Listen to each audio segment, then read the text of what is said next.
AP రాజకీయాల్లో Bezawada politics రూటే separate. ఓ రకంగా ఆంధ్ర రాజకీయాలు ఇక్కడి నుంచే శాసిస్తారు అనటంలో అతిశయోక్తి లేదు. ఒకప్పుడు టీడీపీకి కంచుకోటగా ఉన్న బెజవాడలో 2019 ఎన్నికల్లో వైసీపీ ఎక్కువ స్థానాలు గెలుచుకుంది. హేమీలను పక్కన పెట్టి విజయవాడ వాసులు ఫ్యాన్కే పట్టం కట్టారు. ఎంపీ స్థానంలో టీడీపీ గెలిచిన మెజారిటీ ఎమ్మెల్యే స్థానాల్లో మాత్రం ఫ్యాన్ హవా నడిచింది. ఉమ్మడి ఆంధ్రప్రదేశ్ విభజన తర్వాత ఏపీలో అత్యంత ప్రాధాన్యత కలిగిన సిటీగా విజయవాడ ఉంది. విజయవాడ సెంట్రల్ విషయానికి వస్తే 2019లో మల్లాది విష్ణు విజయం సాధించారు. సమీప ప్రత్యర్థి టీడీపీ అభ్యర్థి బోండా ఉమాపై స్వల్ప మెజారిటీతో గెలిచారు. తాజాగా మారుతున్న సమీకరణాలతో విజయవాడ సెంట్రల్ సీటు ఎవరు కైవసం చేసుకుంటారు అనే ఆసక్తి నెలకొంది. ఇక 2024 ఎన్నికల్లో బలాబలాలు ఎలా ఉండబోతున్నాయి, ఇక్కడ గెలుపు అవకాశాలు ఎవరికి ఉన్నాయి ఓసారి పరిశీలిద్దాం. ఇక 2019 ఎన్నికలు కనుక పరిశీలిస్తే అప్పుడు బోండా ఉమా వర్సెస్ మల్లాది విష్ణుగా అప్పుడు పోటీ జరిగింది.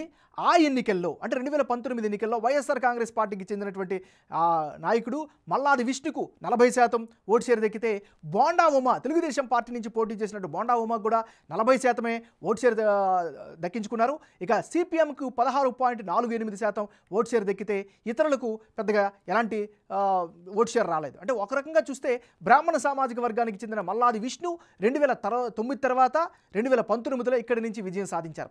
2019లో స్వల్ప మెజారిటీతో తెలుగుదేశం పైన అక్కడ గెలిచినటువంటి పరిస్థితి. ఇది 2019కి సంబంధించినటువంటి రిజల్ట్స్. ఇక అభ్యర్థుల వారీగా ఎవరెవరు బలాలేంటి బలహీనతలేంటి ఒకసారి కనుక పరిశీలిస్తే ముందుగా వెల్లంపల్లి శ్రీనివాస్కి ఈసారి అనుకూలమైనటువంటి అంశాలేంటి? ముందుగా క్యాడర్ను కలుపుకునే తత్వం ఈయనకి ప్రధానంగా కలిసి వచ్చేటటువంటి అంశం. మరోవైపు పార్టీకి వేరే విధేయుడిగా కూడా ఉండడం కూడా లాయల్టీ పట్ల ఈయనకి కలిసి వచ్చే అంశం. ఇక తెలుగుదేశం పార్టీపై ఘాటు విమర్శలు ఎప్పటికప్పుడు చేస్తూ వార్తల్లో ఉంటారు, సో మీడియాలో కనిపిస్తూ ఉంటారు. సో ఇది కూడా ఆయనకి కలిసి వచ్చేటటువంటి అంశం. మరి వెల్లంపల్లి శ్రీనివాస్కి మైనస్ పాయింట్స్ ఏంటో కనుక పరిశీలిస్తే నియోజకవర్గానికి వెల్లంపల్లి కొత్త కావటమే ప్రధానమైనటువంటి మైనస్గా కనిపిస్తుంది. మరోవైపు అమరావతి రాజధానికి వ్యతిరేకంగా ఉండడం కూడా ఆయా ప్రాంతంలో ఈయనకి మైనస్గా కనిపిస్తుంది. ఇక అందరికీ ప్రభుత్వ పథకాలు అందలేదు అనేటటువంటి ఆగ్రహం కూడా స్థానికంగా వెలిబుచ్చేటటువంటి పరిస్థితి కనిపిస్తుంది. ఇది ఈయనకి సంబంధించినటువంటి ప్లస్లు మైనస్లు. ఇక తెలుగుదేశం పార్టీకి చెందినటువంటి నాయకుడు బోండా ఉమా. మరి బోండా ఉమాకి ఈసారి కలిసి వచ్చే అంశాలు ఏమిటి? తెలుగుదేశం జనసేన పొత్తు ఉండడం ప్రధానంగా ఈయనకి కలిసి వచ్చేటువంటి అంశం. ఇక స్థానిక ప్రజలకు అందుబాటులో ఉండడం కూడా ఈయనకి ప్రధానంగా కలిసి వచ్చేటువంటి అంశం.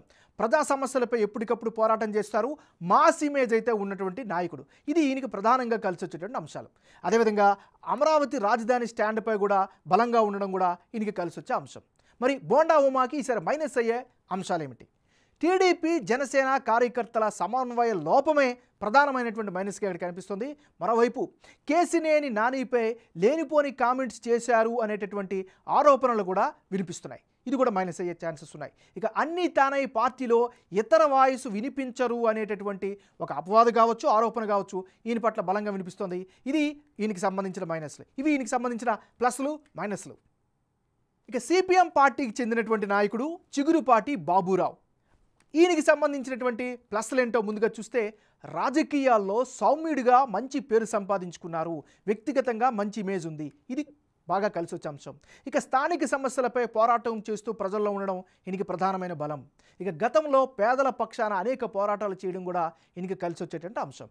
మరి చిగురుపాటి బాబురావుకి ఉండేటటువంటి మైనస్ పాయింట్స్ ఏంటి? సిపిఎం పార్టీకి క్యాడర్ పెద్దగా లేకపోవడం ఈసారి ప్రధానమైనటువంటి అడ్డంకి. ఇక ఉన్న ఓట్లలో కొన్ని ఇతర పార్టీలకు కూడా వెళ్ళడం కూడా అంటే మారడం కూడా ప్రధానమైనటువంటి మైనస్. ఇక సొంతంగా నిలదొక్కునే అవకాశాలు కూడా చాలా తక్కువే అనేటటువంటి అభిప్రాయం కూడా కనిపిస్తుంది. ఇది ఈయనకి సంబంధించినటువంటి ప్లస్లు మైనస్లు. విజయవాడ సెంట్రల్ నియోజకవర్గంలో కులాల వారీగా బలాలు ఎలా ఉన్నాయి? ముందుగా ఈ నియోజకవర్గంలో బ్రాహ్మణ కమ్యూనిటీ ఓటర్లు 23% మంది ఉన్నారు. కాపులు 19% మంది ఉంటే ఎస్సీలు 11%, కమ్మ సామాజిక వర్గానికి చెందిన వాళ్ళు 9%, గౌడ సామాజిక వర్గం 8% మంది ఉంటే ముస్లింలు కేవలం 6% మంది మాత్రమే ఈ నియోజకవర్గంలో ఉన్నారు. అంటే విజయవాడ సెంటర్లో బ్రాహ్మణ సామాజిక వర్గం ప్రభావం అధికం. ఇప్పుడున్న పరిస్థితుల్లో వైసీపీకి కమ్యూనిటీ 50%, తెలుగుదేశం పార్టీకి 40%, జనసేనకు 5%, సిపిఎంకు 5%లో ఓటింగ్ పంచుకోనున్నట్లు బిగ్ టీవీ సర్వేలో అయితే కనిపిస్తోంది. ఈసారి సీటు వెల్లంపల్లి శ్రీనివాస్కు ఇవ్వడంతో ఫలితాలు ఎలా రాబోతున్నాయి అనేటటువంటి ఉత్కంఠ కూడా కనిపిస్తోంది. అటు టీడీపీ యువనేత నారా లోకేష్ పలు సభల్లో పాల్గొని వచ్చే ఎన్నికల్లో టీడీపీకి అవకాశం ఇస్తే బ్రాహ్మణుల అభివృద్ధికి తెలుగుదేశం పార్టీ దోహదం చేస్తుంది అనే హామీతో ఈసారి బ్రాహ్మణ సామాజిక వర్గం కూడా తెలుగుదేశం వైపే చూసే అవకాశాలు కనిపిస్తున్నాయి. ఇక గత ఎన్నికల్లో కాపు సామాజిక వర్గం ఓట్లు వైసీపీ టీడీపీ పంచుకోగా ఈసారి టీడీపీకే ఎక్కువగా పడే అవకాశాలున్నాయి. పవన్ కళ్యాణ్ టీడీపీతో పొత్తులో ఉండడం సహా యువత ఎక్కువగా ఉండడం కాపు సామాజిక వర్గం టీడీపీ జనసేన మైత్రికే మొగ్గు చూపుతాయని బిగ్ టీవీ సర్వేలో తేలింది. ఎస్సీల్లో 11% ఓటింగ్ ఉంటే వైసీపీకి 50%, టీడీపీకి 40%, జనసేనకు 5%, సిపిఎం 5% ఓట్లు పంచుకునే అవకాశాలు కనిపిస్తున్నాయని సర్వేలో తేలింది. ఇక కమ్మ సామాజిక వర్గానికి సంబంధించిన ఓటర్లు 9% ఉంటే ప్రస్తుతం ఉన్న పరిస్థితుల్లో వైసీపీకి కేవలం 20% మంది, టీడీపీకి 55%, జనసేనకు 5%, సిపిఎంకు 5% ఓట్లు పడే అవకాశాలు అయితే కనిపిస్తున్నాయి. ఇక బీసీ గౌడ కులస్తులు 8% ఓటు బ్యాంక్ ఉంటే ఇందులో వైసీపీకి 50%, టీడీపీకి 40%, జనసేన 5%, సిపిఎం 5% ఓట్లు పంచుకునే అవకాశాలు ఉందని సర్వేలో చెబుతున్నాయి. అటు మైనారిటీలు 6% ఓటు బ్యాంక్ కలిగి ఉంటే అందులో వైసీపీకి 50%, టీడీపీకి 40%, జనసేనకి 5%, సిపిఎంకు 5% ఓట్లు పడతాయని సర్వేలో తేలింది. ఇది కులాల వారీగా ఉండేటటువంటి ఈక్వేషన్స్.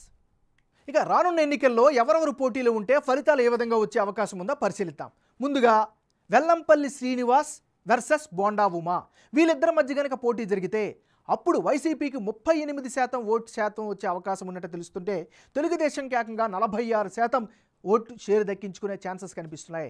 సిపిఎంకు కేవలం 7% ఓట్లు దక్కే అవకాశం ఉన్నట్లుగా సర్వేలో తెలుస్తుంది. అంటే ఇప్పటికిప్పుడు కనుక ఈ నియోజకవర్గంలో ఎన్నికలు జరిగితే విజయవాడ సెంట్రల్లో టీడీపీ హవా కొనసాగుతున్నట్లు బిగ్ టీవీ సర్వేలో తేలింది.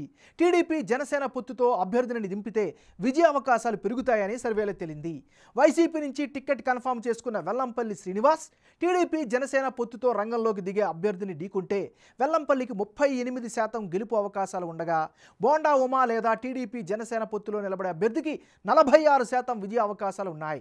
మొత్తంగా టీడీపీ జనసేన ఉమ్మడి అభ్యర్థికి ఎడ్జు ఎక్కువగా ఉన్నట్లు బిగ్ టీవీ ఎలక్షన్ సర్వేలో ఓటర్లు తమ అభిప్రాయంగా వ్యక్తం చేశారు. ఇది ఇవాల్టి పందింకోళ్ళు. చూస్తూనే ఉండండి బిగ్ టీవీ.